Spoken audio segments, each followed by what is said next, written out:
একটু ধরে নিয়ে বাইরে বেরিয়ে আসুন না দিদি, ধরছে যে আপনাকে। আরে নিয়ে বাইরে আসুন না, ধরছে যদি বাইরে নিয়ে আসো, দেখি আসে নাকি।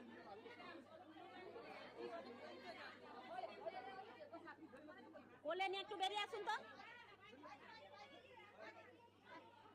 বাবা আমার ভয় লাগছে।